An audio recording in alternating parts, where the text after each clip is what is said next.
నాటి నిజాం పాలనకు నేటి కేసీఆర్ పాలనకు తేడా ఏమీ కనిపించడం లేదు.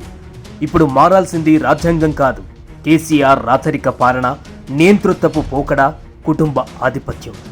మనం ప్రజాస్వామ్యంలో బతుకుతున్నా మనలో బానిస మనస్తత్వం ఇంకా పోలే. పొద్దున లేస్తే భజన, ఓ మోడీ, ఓ కేసీఆర్, ఇంకెవడో వీళ్ళు సాల్తలే తెలంగాణ వారసుడంట. బస్తర్ నుంచి ఓరుగల్లు పట్టుకొచ్చారు. ఈ నోట్లు ఓట్ల రాజకీయాలతో విసిగెత్తిన యువతకు మనకు కావాల్సింది యుద్ధాలు లేని దేశం, హద్దులు లేని సమాజం, ప్రేమను ప్రేమగా అంగీకరించే మనుషులు, రోగులకు సంపూర్ణ వైద్యం, విద్యార్థులకు ఉచిత చదువు, యువతకు ఉపాధి, అందుకోసం ఆలోచించే నాయకత్వం కావాలి. నడిచి వచ్చే తరం రావాలి. ఇంకా లోతుగా చారిత్రక వాస్తవాలను తెలుసుకునే ప్రయత్నం చేద్దాం.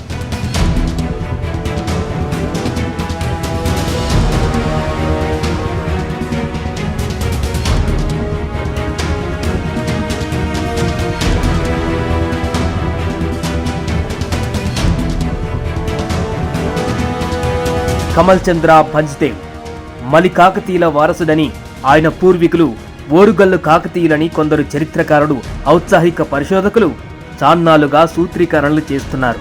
పలు ఆధారాలను చూపుతున్నారు. ఈ విషయంలో అనేక భిన్నాభిప్రాయాలు, వాదనలు ఉన్నప్పటికీ ఇప్పటి వరకు జరిగిన పరిశోధనలు ఆయనను వారసుడిగానే ధృవపరుస్తున్నాయి. ఓకే, నిజంగానే కమల్ చంద్ర ఒకనాటి కాకతీయుల అవశేషమని ఒప్పుకుందాం. భారతదేశంలో రాజ్యాలను, సంస్థానాలను ఏలిన అనేక రాజవంశాల వలనే కమల్ చంద్ర కూడా ఒక వంశానికి ఒక ప్రతినిధి.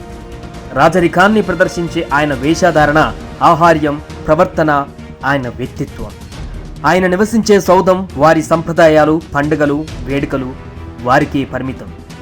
గత ప్రభావం, వారసత్వం, సంపద వల్ల కమల్ చంద్రకు అనేక ప్రత్యేకతలు, హంగులు, ఆర్భాటాలు ఉండడం సహజం.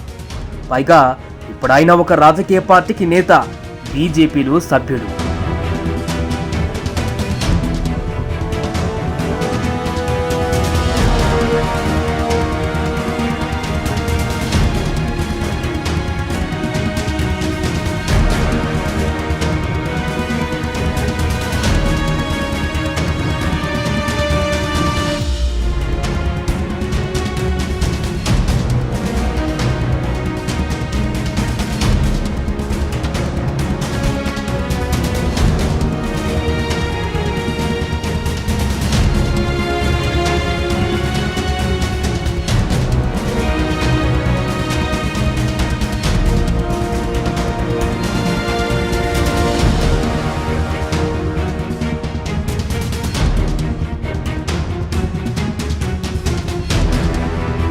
మలికాకతీయులకు వరంగల్తో ఎలాంటి సంబంధం లేదని, ఇక్కడ వారి పాలన ప్రత్యక్షంగా గాని పరోక్షంగా గాని సాగలేదని చరిత్రకారులు చెబుతున్నారు. మలికాకతీయులుగా 600 ఏళ్లు పాలన సాగించిన దేవులు, భంజ్దేవులు తమ హయాంలో ఏనాడు తిరిగి వరంగల్తో సంబంధాలు నెరిపే ప్రయత్నాలు చేయలేదు. ఇక్కడ ఒక్కసారి కూడా కాలు మోపలేదు. తమ మూలాలను వెతికే ప్రయత్నాలు కూడా చేయలేదు.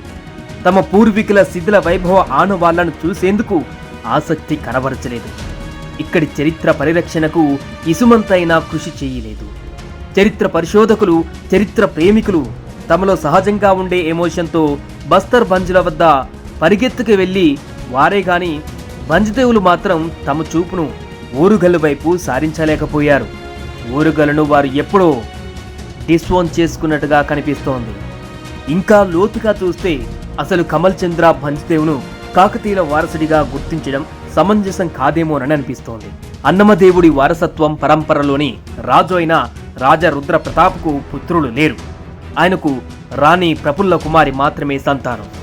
ఆమెను మయూర్భంజ్ ప్రాంతానికి చెందిన ప్రఫుల్ల భంజ్దేవ్కిచ్చి వివాహం చేస్తారు. వారి వారసత్వ పరంపరలోని మరో వ్యక్తే ఇప్పటి కమల్ చంద్ర భంజ్దేవ్. ఈ లెక్కను చూసుకుంటే కమల్ చంద్ర భంజ్దేవుల వంశీయుడే అవుతాడు. కానీ ఆయనను కాకతీయుల వారసుడిగా ఊదరగొడుతున్నారు. ఈ మార్పు రుద్రమాదేవి, చాళుక్య వీరభద్ర దంపతుల కుమారుడైన ప్రతాపరుద్రుడి నుంచే మొదలైందని గమనించాలి. ఇట్లాంటి నేపథ్యంలో మలికాకతీయుల వారసుడి పేరుతో కమల్ చంద్ర భంజ్దేవ్ ఇప్పుడు తెలంగాణ సర్కారుకు రాజలాంఛనాల అతిథి అయిపోయారు. వరంగల్లో సకల అధికార యంత్రాంగం గురువారం ఆయన ముందు మోకరిల్లబోయింది. అధికారికంగా నీరాజనాలు పలుకుతోంది. గుర్రపు బగ్గీతో పాటు దాని ముందు గుర్రాలు సైనికులను ఏర్పాటు చేసి కమల్ చంద్రను ఓరుగల్లు కోట పురవీధుల్లో ఊరేగించింది. గులాబీ నేతలు ప్రజాప్రతినిధులు ఆయనకు జయజ్వయ ధ్వానాలు పలుకుతున్నారు. ఈ క్రతుక అంతు వరంగల్ వాసులకు వింతగా వినోదంగా కనిపిస్తోంది.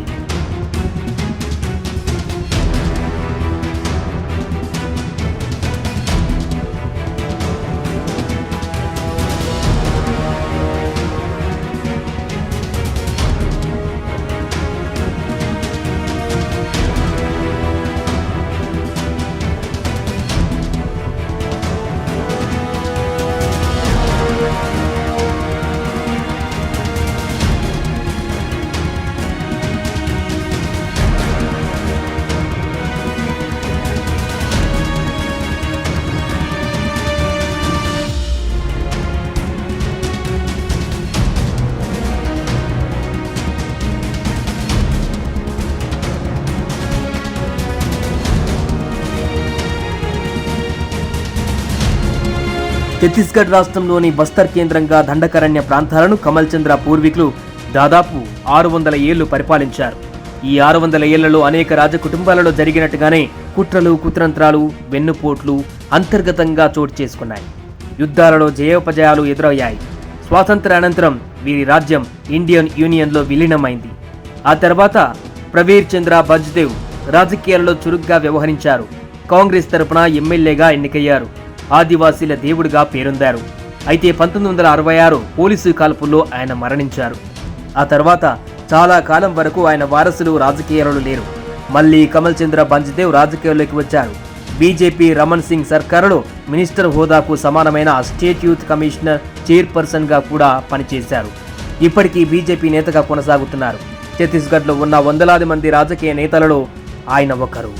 కమల్ చంద్ర వ్యక్తిగతంగా హంగు ఆర్భాటాలు, పటటోపాలతో వస్తే ఎవరికీ అభ్యంతరం ఉండకపోవచ్చు.